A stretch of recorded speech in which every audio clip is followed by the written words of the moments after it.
no caso do Sérgio Moro, né, se ele de fato se retirar da campanha eleitoral, ele deixou uma frase enigmática no ar, né, dizendo que se retirava neste momento da disputa, mas para onde queriam os votos dele, o Megali, se as eleições fossem hoje? Aí eu fui coletar, os institutos em geral fazem essa pergunta, a mais recente pesquisa é da Genial Quest. O instituto perguntou qual seria a segunda opção de voto dos eleitores de cada um dos candidatos. E o resultado, às vezes, nos surpreende. Veja só, Megali, no caso do Moro, 30% dos eleitores dele disseram que não escolheriam nenhum dos outros candidatos. Ok, 30% votariam nulo ou branco ou não iriam votar. Os demais se dividiriam.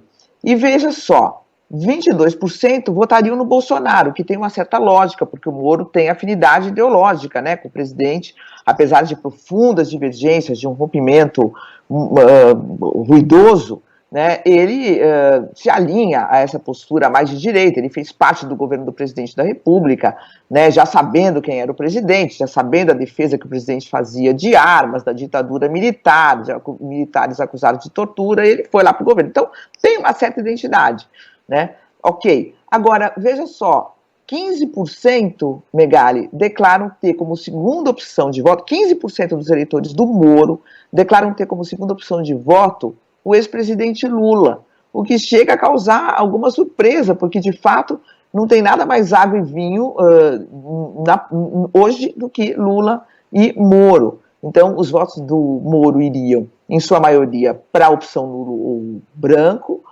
e depois para os principais concorrentes, Bolsonaro e Lula, né? Para a terceira via, que é onde o Moro se posiciona hoje, Megali, 25% dos votos iriam para a terceira via, 11% para o Ciro Gomes, 7% para o Dória, 7% para Simone Tebet, e assim por diante. Queria só colocar essa curiosidade aqui para a gente iniciar a nossa conversa, Megali.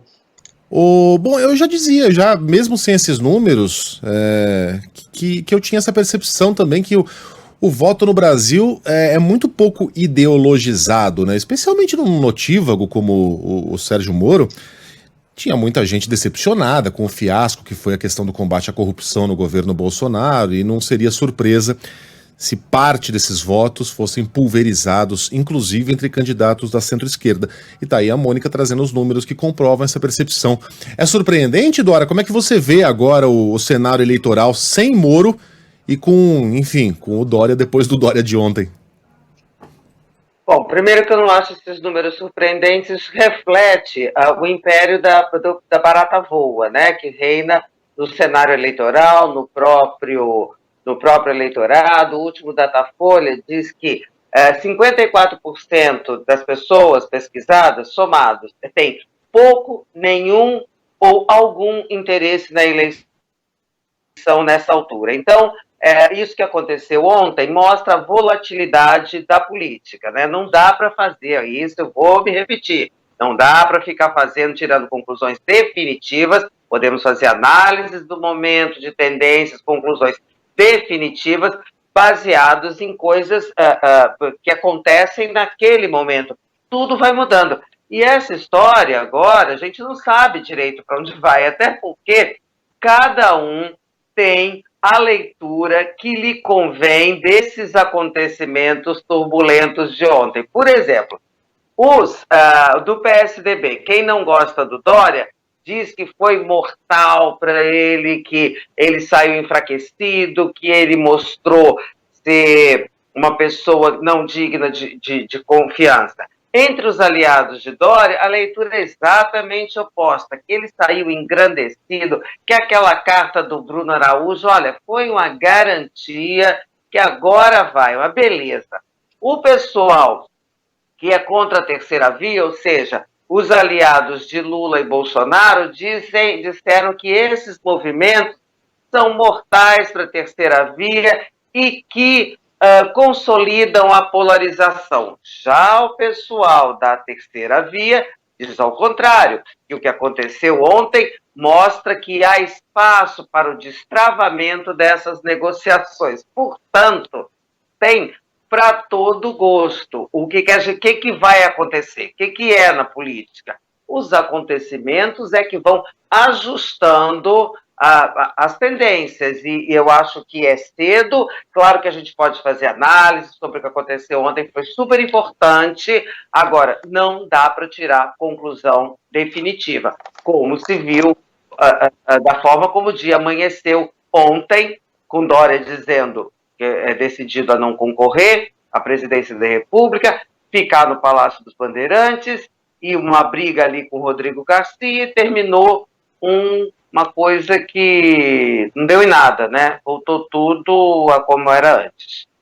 Dória, até porque carta por carta, quando o Dória estava em campanha para a Prefeitura de São Paulo, ele foi lá e assinou uma carta dizendo que cumpriria os 4 anos de prefeitura, e todo bilhete de político vem acompanhado com, é verdade, esse bilhete, né? Carta por carta, a gente tem aquela também da prefeitura.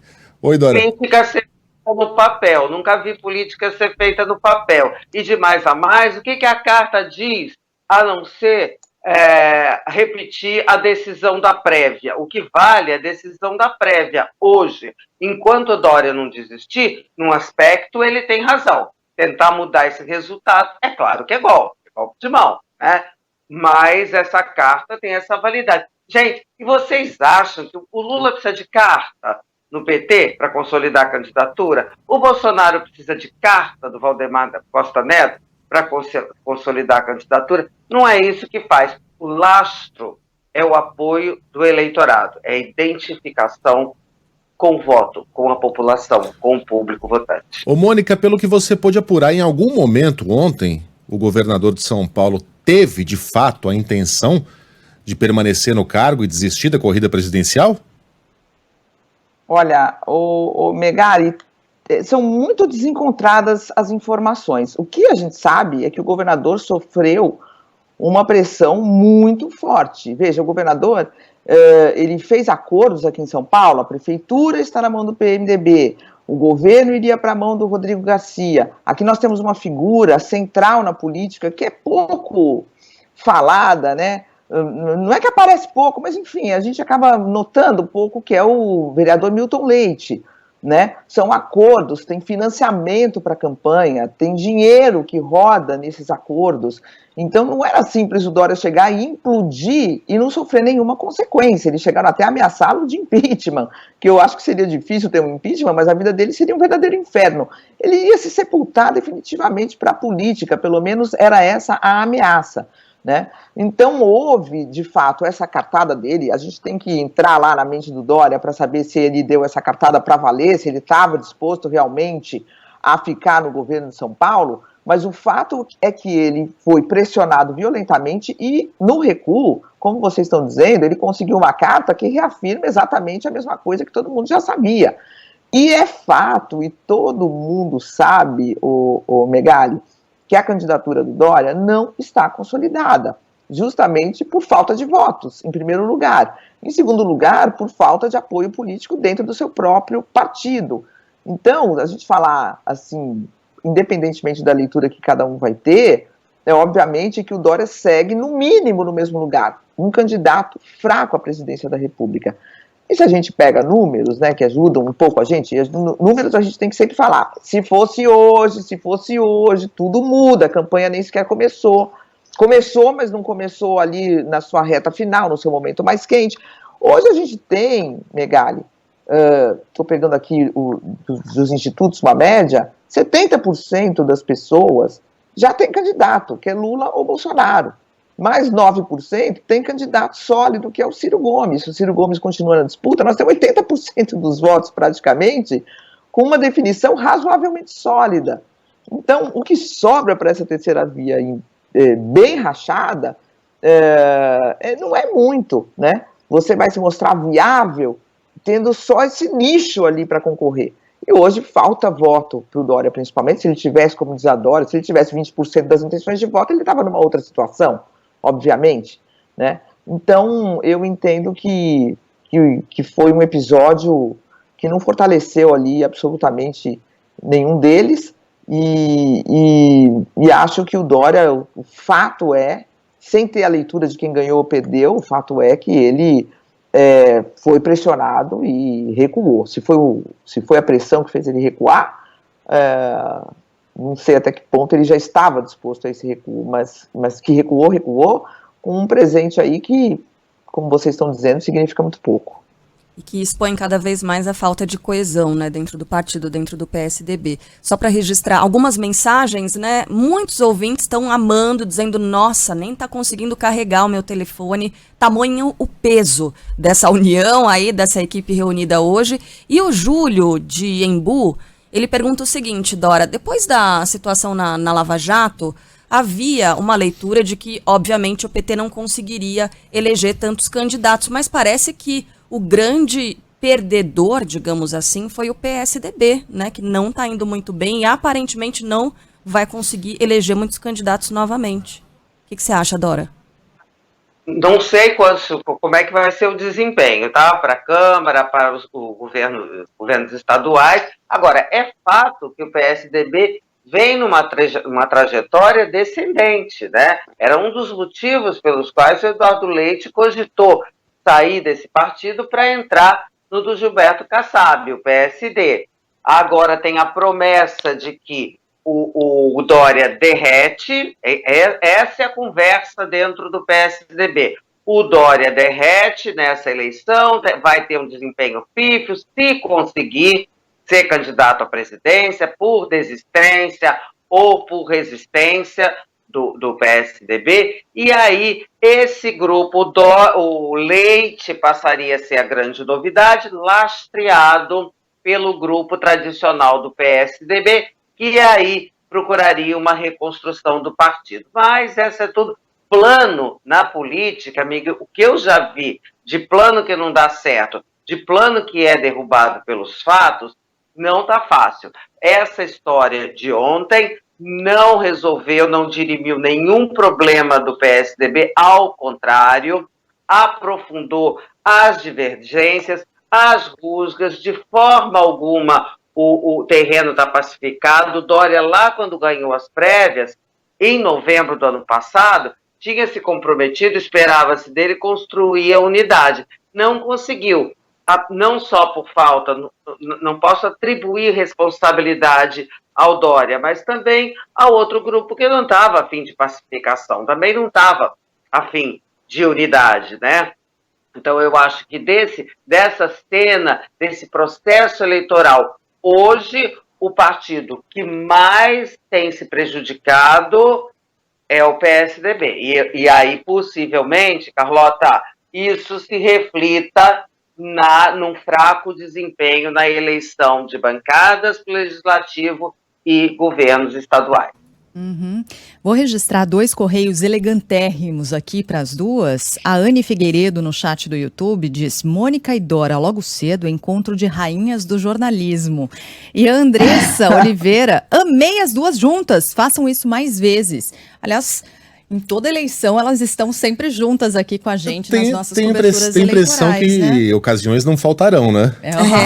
Do jeito que a banda toca, do jeito que a gente está indo. Aliás, enquanto o PSDB se engalfinha, né, sem uma definição clara, né, a gente vai ter de continuar acompanhando. Queria ouvir vocês duas sobre Sérgio Moro, né, porque a gente acompanhou ontem a mudança. Sérgio Moro deve mesmo ir para o União Brasil, deixa o Podemos.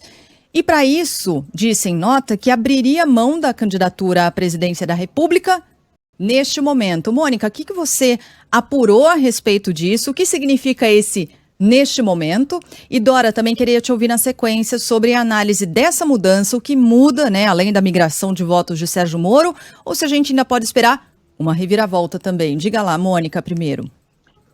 Eu só queria fazer uma observação sobre o assunto passado, se é possível, do PSDB minguando, né? Na verdade, a gente viu, eu me recordo que eu estava até com a Dória no estúdio, quando o Alckmin teve uma vitória estrondosa aqui em São Paulo, lembra, Dora? Quando o PSDB elegeu aqui em São Paulo, praticamente o prefeito de todas as cidades do estado, tinha só uma manchinha vermelha, tinha uma cidadezinha que eu não lembro qual era, que era do PT, os outros eram todas do PSDB.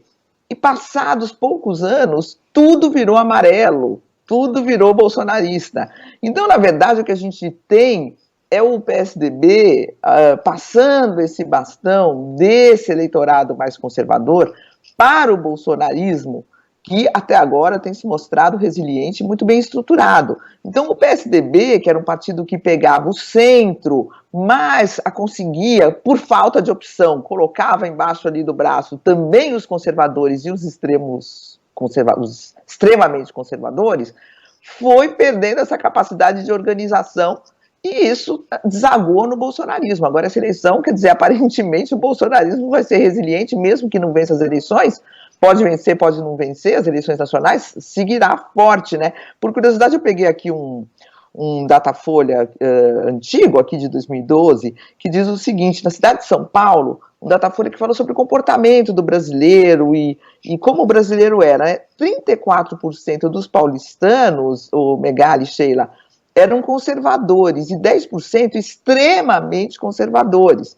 Então, a gente já tinha, 10 anos atrás, 44% de eleitores em São Paulo, que é uma metrópole, a maior do país, né? A gente tinha 44% de conservadores ou extremos conservadores. Eles, por falta de opção, acabavam todos desaguando nos candidatos tucanos, porque sempre se contrapunha à esquerda. E agora parece que conseguiram uma outra forma estão desaguando seu voto em outro lugar.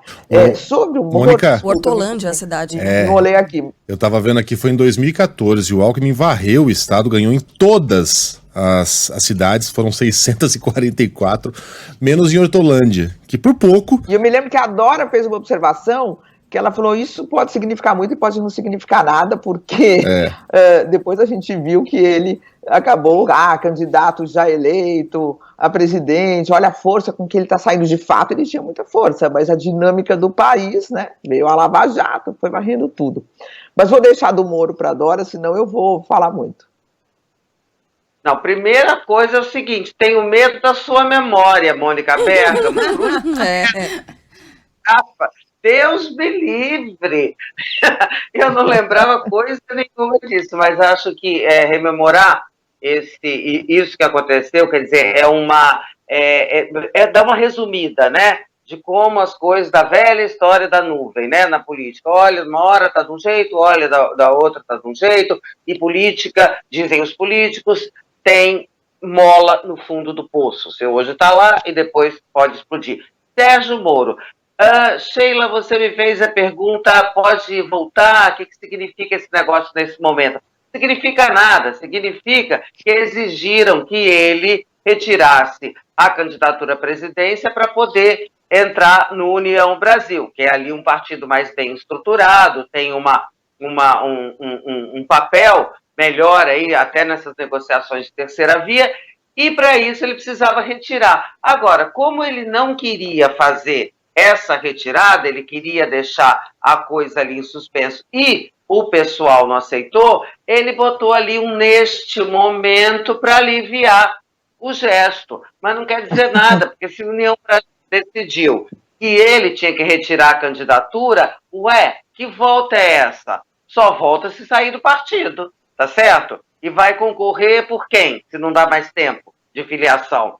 Por isso que eu digo, não significa coisa nenhuma. Acho que não tem volta, Sérgio Moro está fora do jogo da presidência, senta lá, fica um personagem importante, claro que é um reforço para essa mesa aí do centro, né? Mas com relação à candidatura presidencial, acabou, né? Sei lá, a menos que... Fala, Mônica. Não, só para acrescentar um detalhe, tem para o União Brasil, é muito interessante ter o Moro aqui como candidato a deputado federal, puxando muitos votos. O Moro vai entrar ali no pelotão Guilherme Boulos, Eduardo Bolsonaro, Sérgio Moro, né, disputando ali quem vai conseguir estar em primeiro, em segundo, em terceiro lugar. Então, puxa muito voto e puxa. Então, para o União Brasil é muito mais interessante ter o Moro como deputado, né? Claro, do que dar uma dinheirama para ele do fundo eleitoral para fazer uma candidatura que não tem apoio, enfim, é isso aí, é isso mesmo. Olha, eu detesto o seu... Lembrando, diga, Mônica. Só, porque o Sérgio Moro tem tanta aquela bandeira, né, e não deixa de ser curioso que ele vai dividir ali o palanque com a filha do Eduardo Cunha, né, que também está a Daniele Cunha, que também está no partido, com o Arthur Duval, o Mamãe Falei, que ele praticamente pressionou para ser expulso do Podemos, né, com um garotinho, enfim, é interessante ali como o Moro, de juiz, né, fez essa transição para ser um político que, por mais que ele resista a isso, um político que vive as contradições da vida política como qualquer outro político. Eu fico imaginando o cara ali ao lado do garotinho. Ele deve olhar para o lado e falar, como é que eu vim parar aqui, né? Eu tava por cima da carne seca, recebendo homenagem aqui e ali, Lava Jato, o xerife, agora tô aqui eu com a filha do Cunha.